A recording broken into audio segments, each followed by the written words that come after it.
how to change your region on Amazon. Hey everyone, welcome back to the channel. In this video we are going to learn how we can change the region on Amazon, so make sure to watch the video till the end. To change the region on Amazon, all you have to do is open the Amazon application here. Then just tap the profile icon from this bottom over here. Then from the top right, you'll find the flag of the country or the region that you have currently selected.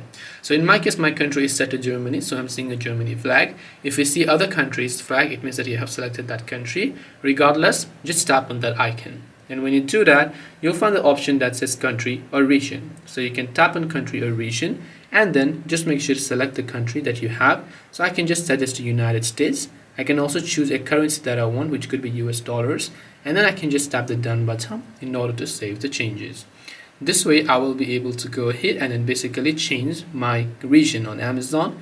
Hope this video was helpful. If you have got any question, feel free to also leave them down below. Thank you for watching till the end of this tutorial, and see you soon in the next video.